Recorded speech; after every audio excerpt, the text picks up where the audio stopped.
Hello everybody, welcome back to the channel. So the Champions League fixtures were announced today. We're going to go through them. I want to get your thoughts on them, but I think Liverpool should be happy with them. Some tough games, but the toughest games are at Anfield, so we should be okay. But the big story, of course, is Trent Alexander-Arnold. He's heading back to Liverpool to sit on the bench for Real Madrid. The atmosphere for that game would be unbelievable. Wouldn't be surprised if he was injured for that game, to be honest. But before we talk about the Champions League, I just want to talk about Grimsby Town beating Manchester United in the Carabao Cup. Okay, they beat them on penalties. Great game, really enjoyed it. But Man United seem to be getting a lot of criticism. And I don't know why. I really don't. People don't seem to be getting the bigger picture. When you have an underdog like Manchester United going to a place like Grimsby Town, who are a top 4 team by the way, to find themselves 2-0 down and to be able to take Grimsby to penalties, that's an unbelievable achievement. It should be praised. Honestly, I think Ruben Amorim is doing a great job.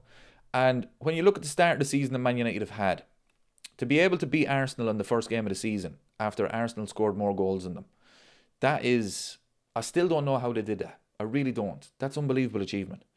The second game, I mean, the referee bumps into Bruno Fernandes and he doesn't apologise. And we're supposed to believe that Bruno Fernandes, a grown man, can just get on with the game.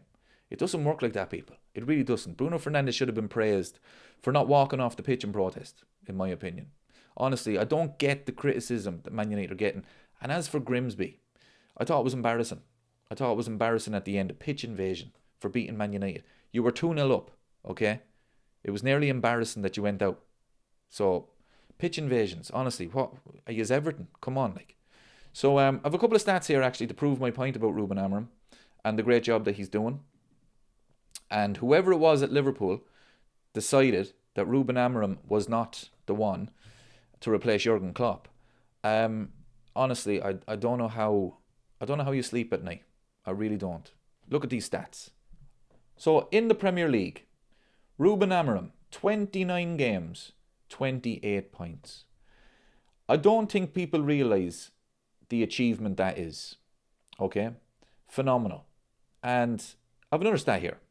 How long it took each Big Six manager to win 2 consecutive games in the Premier League for their club. Arne Slot, 2 games. Pep, 2 games. Thomas Frank, 2 games. Maresca, 5 games. Arteta, 9 games. And Ruben Amorim is still trying after 29 games. Honestly, people, do you realise how difficult that is to do? But yeah, he gets no praise for this. Well, I'm sorry, but I am going to praise him. I think he's doing a great job. I think he deserves a new contract. And I think all this criticism of him is just wrong. It really is, honestly. I mean, the man got Man United to 15th last season. What more do you want? Like, seriously, come on. But yeah, I think he deserves a new contract, honestly. Let's talk about the Champions League, shall we? Let's talk about the biggest team, the biggest club, I should say, the best team in the world, Liverpool Football Club. Right, what do you think, people?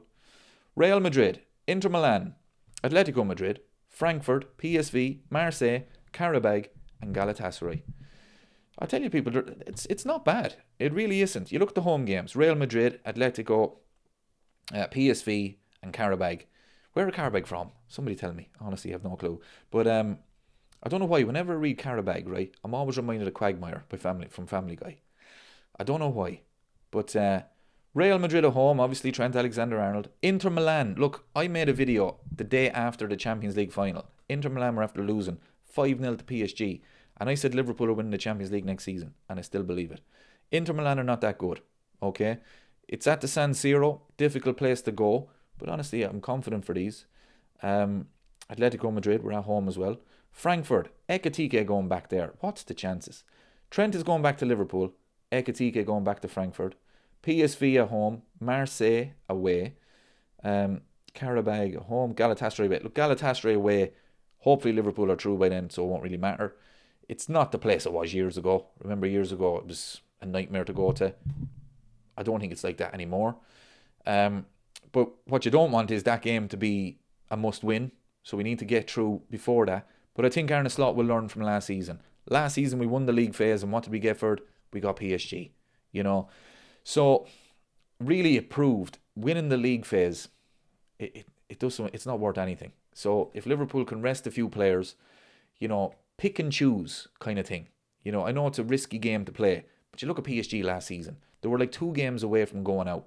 They ended up winning it, you know. So, to me, you never want Liverpool to lose, but Arne Slot needs to be smart this season. Rotate a bit more, you know, look at the games.